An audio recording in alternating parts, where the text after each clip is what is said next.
Hello students, आप सभी का स्वागत है ह्यूमन रिप्रोडक्शन चैप्टर की एक लास्ट वीडियो में।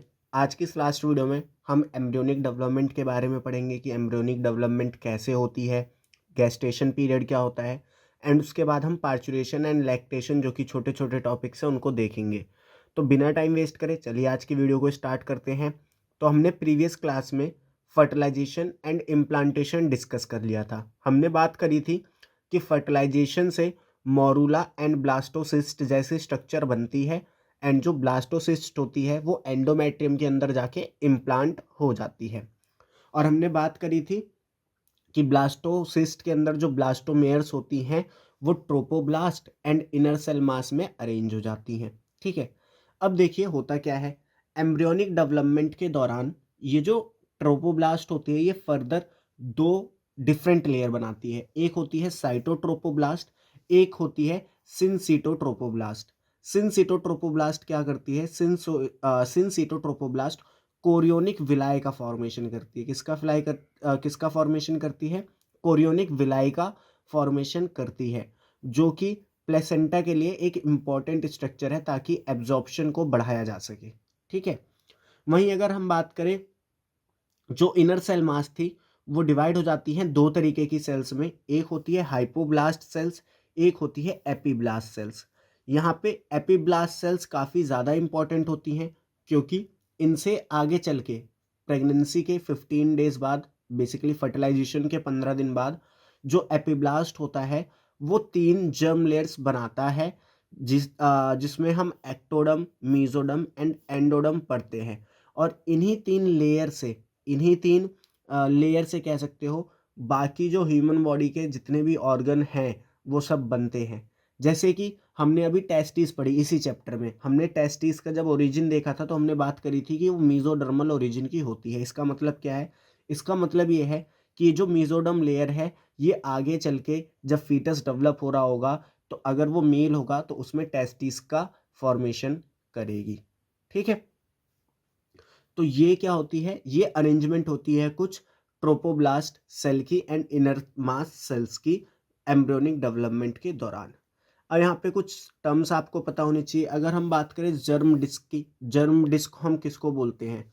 जो एपीब्लास्ट लेयर होती है हमारी इनर सेल मास की, इसको हम जर्म डिस्क बोलते हैं क्योंकि ये जर्म लेयर बनाता है। बेसिकली जो लेयर आगे चल के बॉडी ऑर्गन्स बनाएंगी उनको बनाता है। वहीं अगर हम बात करें एम्ब्रियोनिक डिस्क की कि एम्ब्रियोनिक डिस्क किसको कहा जाता है, तो हाइपोब्लास्ट एंड एपीब्लास्ट दोनों को मिला के हम एम्ब्रियोनिक डिस्क बोलते हैं। वहीं जो एपीब्लास्ट होता है ये फर्टिलाइजेशन के 15 डेज बाद 3 लेयर्स का फॉर्मेशन करता है, एक्टोडम, मेसोडम एंड एंडोडम। एंड ये जो प्रोसेस होता है इस प्रोसेस को हम क्या बोलते हैं? गैस्ट्रुलेशन। क्या बोलते हैं? गैस्ट्रुलेशन, यानी फॉर्मेशन ऑफ 3 जर्म्स लेयर। ठीक है, अब ये 3 लेयर बनती किस ऑर्डर में है? तो सबसे पहले जो लेयर बनती है वो बनती है, सॉरी, अगर हम बात करें order of formation of layer की कि ये जो लेयर्स बन रही हैं एंडोडम, मेसोडम, एक्टोडम, ये बन किस ऑर्डर में रही हैं, तो जो एंडोडम होती है, जो सबसे इनर मोस्ट लेयर होती है, वो सबसे पहले बन जाती है। फिर उसके बाद मेसोडम बनती है और उसके बाद एक्टोडम, यानी जो आउटर मोस्ट लेयर है वो सबसे लास्ट में बनती है। ठीक है, तो इस तरीके से जो एम्ब्रियो का डेवलपमेंट है वो होता है। अब हम बात करते हैं कि एम्ब्रियो तो डेवलप होगा, उसको न्यूट्रिशन भी देना पड़ेगा। अब वो न्यूट्रिशन देने का काम किसका होता है? वो न्यूट्रिशन देने का काम होता है प्लेसेंटा का, जिसको आप कई बार पढ़ चुके हो। तो आज हम देखेंगे कि प्लेसेंटा का फॉर्मेशन होता कैसे, उसकी स्ट्रक्चर क्या होती है। तो प्लेसेंटा बेसिकली मदर जो होती है उसके टिश्यूज एंड फीटस जो होता है उसके टिश्यू, इन दोनों के टिश्यू या सेल्स जब आपस में मिलते हैं तो उससे प्लेसेंटा का फॉर्मेशन होता है। और जो प्लेसेंटा होती है वो स्ट्रक्चरल एंड फंक्शनल यूनिट होती है between the developing embryo and the maternal body. Next हम बात करते हैं टाइप्स ऑफ प्लेसेंटा में। जो ह्यूमंस का प्लेसेंटा होता है वो हीमोकोरियल टाइप होता है। हीमोकोरियल प्लेसेंटा का मतलब क्या होता है? हीमोकोरियल प्लेसेंटा ऐसे प्लेसेंटा के टाइप होते हैं जिसमें जो प्लेसेंटा की कोरियोन स्ट्रक्चर होती है, जो फीटल की कोरियोन होती है जैसे क्रॉनिक विलाय है, वो डायरेक्टली मदर के ब्लड के कांटेक्ट में होती है। तो इस तरीके की प्लेसेंटा की जो स्ट्रक्चर होती है उसको हम बोलते हैं hemochorial placenta. Placenta in which maternal blood is directly contact with chorion of foetus. ठीक है, अब ये इसकी कुछ स्ट्रक्चर दे रखी है, स्ट्रक्चर बना रखी है हमने। इस तरीके से कुछ स्ट्रक्चर होती है। यहाँ पे मान लीजिए एम्ब्रियो है, ये मदर की बॉडी है, यहाँ पे इम्प्लांटेशन हो रखा है, तो यहाँ पे मदर का क्या है, ब्लड है। ठीक है, यहाँ पे ये पूरी स्ट्रक्चर है जिसमें क्या है, एम्ब्लिकल कॉर्ड है, एम्ब्लिकल आर्टरी है एंड एम्ब्लिकल वेन है। ठीक है, और ये क्या है, फीटल कॉरियन है। यहाँ पे जो फीटल कॉरियन होगी वो ब्लड को, मतलब ब्लड से न्यूट्रिशन को एब्जॉर्ब करेगी एंड इन एम्ब्लिकल आर्टरी के थ्रू एंड वीन्स के थ्रू उसका ट्रांसपोर्टेशन कराएगी। क्लियर है आपको? तो इसका भी देखो, इसका एनसीईआरटी में ज़्यादा प्रोसेस नहीं दे रखा, तो हम ज़्यादा प्रोसेस डिस्कस कर भी नहीं रहे, हम बस स्ट्रक्चर देख रहे हैं। जो आपको बात याद रखनी है वो ये याद रखनी है कि अगर मैं आपसे पूछ लूँ कि जो डेवलपिंग फीटस है या डेवलपिंग एम्ब्रियो है और मैटरनल बॉडी है, इन तीन में कौन कौन से बैरियर है, इन तीनों के बीच में कौन कौन से बैरियर्स हैं, तो इनके बीच में जो बैरियर्स हैं वो हैं, एक तो ब्लड वेसल्स की एंडोथीलियम, ठीक है, एक है वॉर्टन्स जेली जो यहाँ पे आप देख सकते हो, एंड है कॉरियन। एक तो ये कॉरियन हो गया, इसके अलावा यहाँ पे जो ब्लड वेसल्स होंगी उस ब्लड वेसल्स की एंडोथीलियम एंड ये जो वॉर्टन्स जेली हैं, ये तीनों बैरियर की तरह काम करती हैं एंड किसी चीज़ को सिलेक्टिवली पास होने देती है। जैसे जो स्मॉल बॉडी एंटीबॉडीज़ होंगी उनको पास करा होने देगी, लेकिन जो बड़ी बॉडी एंटीबॉडीज़ होंगी उनको पास नहीं करने देगी। तो ये तीन बैरियर डिसाइड करते हैं कि कौन फीटस के पास जाएगा एंड कौन फीटस के पास नहीं जाएगा। नेक्स्ट हम बात करते हैं प्लेसेंटा के फंक्शन की। देखिए 10th क्लास में तो आपने कई सारे फंक्शन पढ़ रखे होंगे, जैसे जो प्लेसेंटा होता है ये गैसियस एक्सचेंज कराता है। ठीक है, गैसियस एक्सचेंज कराता है। इसके अलावा एक्सक्रीशन कराता है, एक्सक्रीशन कराता है। ठीक है, गैसेस एक्सचेंज कराता है फीटस एंड मदर के बीच में, एक्सक्रीशन कराता है फीटस एंड मदर के बीच में। इसके अलावा जो प्लेसेंटा होता है ये एक्ट करता है as a endocrine gland. Endocrine gland की तरह एक्ट करने का मतलब क्या है कि ये हार्मोन प्रोड्यूस करेगा। क्या प्रोड्यूस करेगा? हार्मोन्स प्रोड्यूस करेगा। अब ये जो प्लेसेंटा है ये कौन कौन से हार्मोन प्रोड्यूस करता है? ये प्रोड्यूस करता है एस्ट्रोजन, प्रोजेस्टेरॉन, HCG जिसको हम ह्यूमन कॉरियोनिक गोनाडोट्रोपिन हार्मोन बोलते हैं, HPL जिसको हम ह्यूमन प्लेसेंटल लैक्टोजन बोलते हैं, एंड रिलैक्सिन हार्मोन। ये कुछ हार्मोन है जिनको प्लेसेंटा जो है रिलीज करता है।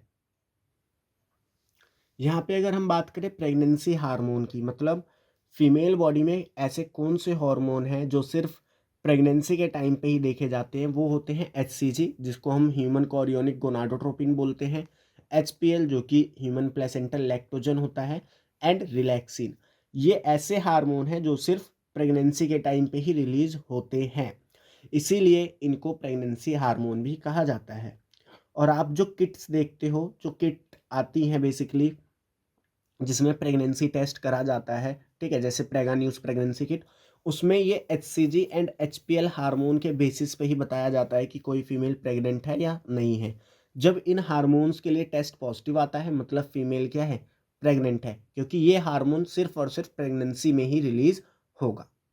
ठीक है, चलिए, तो ये प्लेसेंटा का फंक्शन याद करना है। इसके बाद जो प्लेसेंटा होता है वो एक्ट करता है एज अ अल्ट्रा फिल्टर। क्या काम करता है? एज अ अल्ट्रा फिल्टर, वो चीज़ों को फिल्टर करने का यानी एक्सक्रीशन में मदद करता है एक तरीके से। ठीक है, virus infection of mother example में rubella virus and certain chemical may cause malfunction of placenta in developing fetal. अगर हम बात करें कि अगर मदर को मान लीजिए प्रेगनेंसी के दौरान कोई वायरस इन्फेक्शन हो गया, जैसे कि रुबेला वायरस का इन्फेक्शन हो गया, ठीक है, ये एक जर्मन मैसल्स नाम की डिजीज कॉज करता है जहाँ पे बॉडी में रेड डॉट लाइक, मतलब दाने से निकल आते हैं रेड कलर के, ठीक है, उस तरीके की डिजीज करता है ये। या फिर कोई केमिकल, वो चीज़ें प्लेसेंटा की डेवलपमेंट पे इफेक्ट डाल सकते हैं। तो ये आप रुबेला वायरस का एग्जाम्पल याद रखना, ठीक है, कि ये क्या करता है, ये जो भी फीटस डेवलप हो रहा है उसमें प्लेसेंटा को मल फंक्शन कर देता है, उसका काम खराब कर देता है। ठीक है, तो अभी तक देखो हमने क्या पढ़ लिया, हमने प्रीवियस क्लास में इम्प्लांटेशन पढ़ लिया था। आज हमने क्या पढ़ा कि इम्प्लांटेशन के बाद जो ब्लास्टोसिस्ट होगी, उसमें जो ट्रोपोब्लास्ट होगा वो प्लेसेंटा बनाएगा, ठीक है। और जो इनर सेल्स होंगी वो किस में कन्वर्ट हो जाएंगी, एपीब्लास्ट में। एपीब्लास्ट 15 डेज के बाद गैस्ट्रुलेशन प्रोसेस के थ्रू क्या बनाएंगे, जर्म्स लेयर बनाएंगे, एंड वो जर्म्स लेयर बाकी के ऑर्गन्स बनाएंगे। उसके बाद हमने पढ़ा प्लेसेंटा का डेवलपमेंट, जहाँ पे हमने प्लेसेंटा की स्ट्रक्चर देखी प्रॉपर, ठीक है। हमने बात करा कि प्लेसेंटा का फंक्शन क्या है। अब हम बात करते हैं गेस्टेशन पीरियड की। मान लीजिए सब चीज़ हो गया, सारी स्ट्रक्चर फॉर्म हो गई, प्लेसेंटा अच्छे से बन गया, बच्चा अच्छे से डेवलप कर रहा है। उसके बाद बच्चे की डेवलपमेंट होगी कैसे, तो वो जो बच्चे की डेवलपमेंट होगी जिस टाइम पीरियड में होगी उस टाइम पीरियड को हम बोलेंगे गेस्टेशन पीरियड। ये जो गेस्टेशन पीरियड होता है it is a duration between fertilization and parturition. Fertilization से लेके बेबी के डिलीवर होने तक का जो पूरा समय है उसी समय को हम क्या बोलेंगे, गेस्टेशन पीरियड, क्योंकि मदर के यूट्रस में एक गेस्ट आया है, ठीक है। अगर हम बात करें ह्यूमन फीमेल में, ये जो टाइम पीरियड होता है ये 9 मंथ का होता है, या फिर इसको 38 वीक्स भी लिख दिया जाता है, या फिर 2266 डेज भी लिख दिया जाता है, ठीक है। अब देखिए, लेकिन यहाँ पे एक समस्या ये है कि किसी डॉक्टर को नहीं पता कि जो फर्टिलाइजेशन हुआ है वो कब हुआ है, ठीक है। तो ये सारे जो डाटा हैं ये इनसफिशियंट है।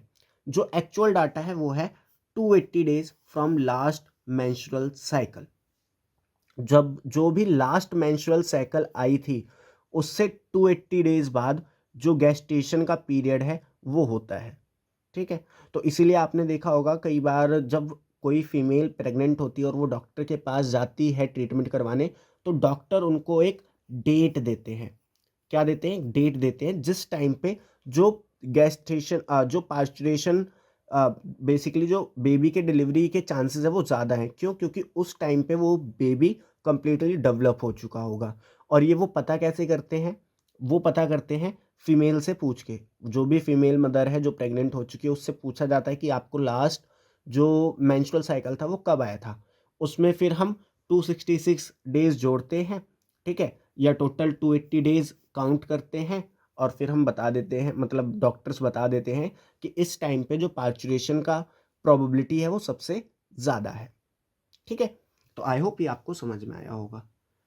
नेक्स्ट अगर हम बात करें तो जो गेस्टेशन पीरियड होता है इसको 3 ट्राइमेस्टर में डिवाइड करा जाता है, जिसमें जो एक ट्राइमेस्टर होता है, इसमें जो एक ट्राइमेस्टर होता है वो 3 महीने का, 3 मंथ का होता है। तो इसमें ट्राइमेस्टर 3 होते हैं। एक होता है फर्स्ट ट्राइमेस्टर, एक होता है सेकंड ट्राइमेस्टर, एंड एक होता है थर्ड ट्राइमेस्टर या फिर फाइनल ट्राइमेस्टर।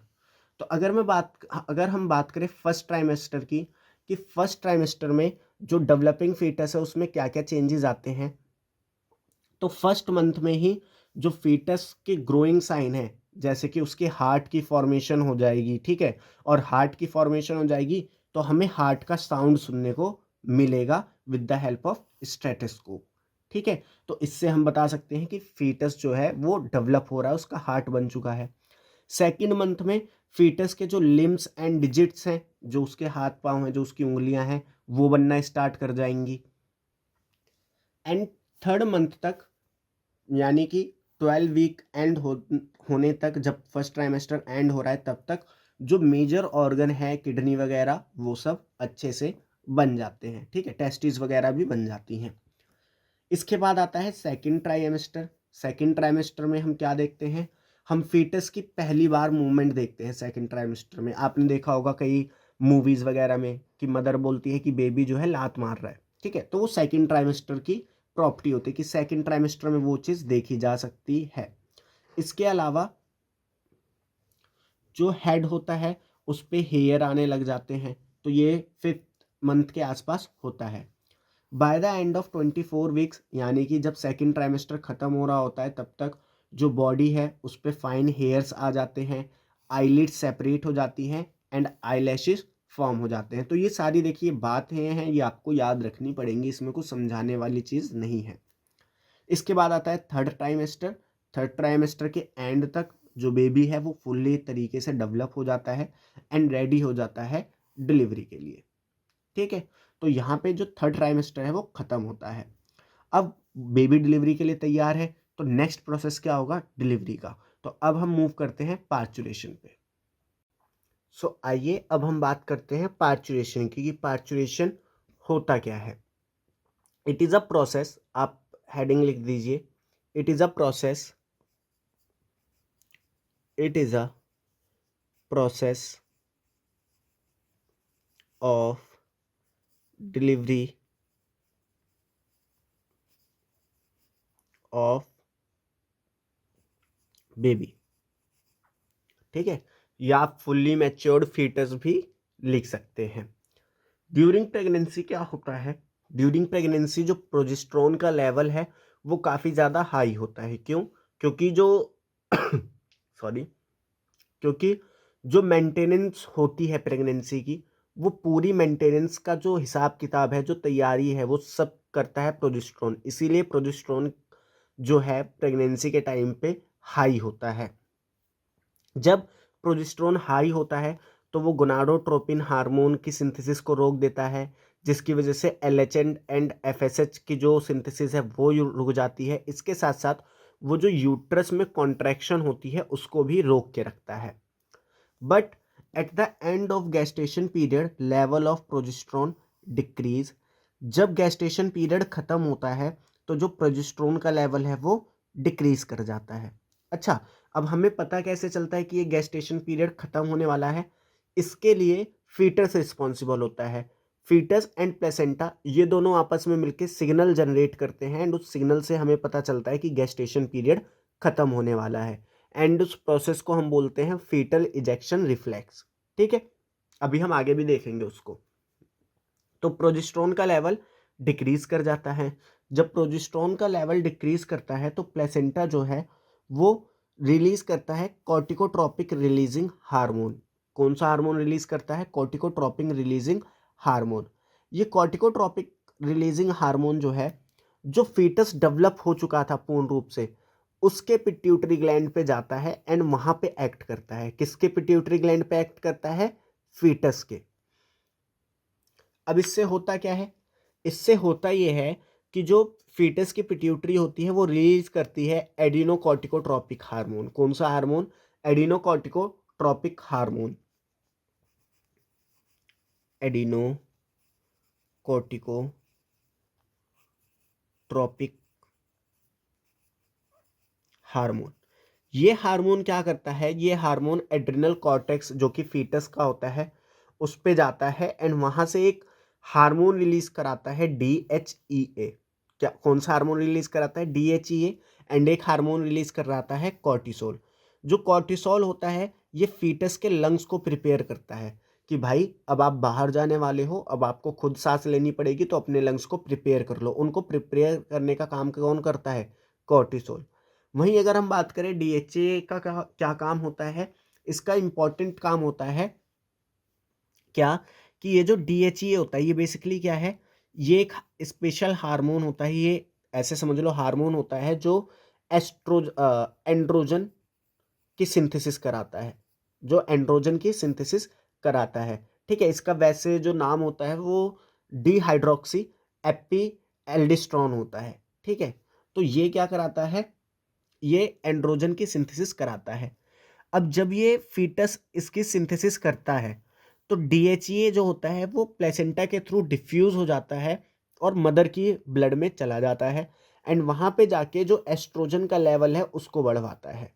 जो मदर है उसमें एस्ट्रोजन के लेवल को इंक्रीज करा देता है, जिससे होता ये है कि जो प्रोस्टाग्लैंडिन हार्मोन होता है मदर में, सॉरी, इससे होता क्या है? एस्ट्रोजन का लेवल बढ़ने की वजह से जो प्रोस्टाग्लैंडिन हार्मोन का सिक्रेशन होता है मदर में वो बढ़ जाता है, जिसकी वजह से जो कॉन्ट्रैक्शन होती है यूट्रस में वो स्टार्ट हो जाती है और जो डिलीवरी का प्रोसेस है वो कंप्लीट तरीके से इनिशिएट हो जाता है।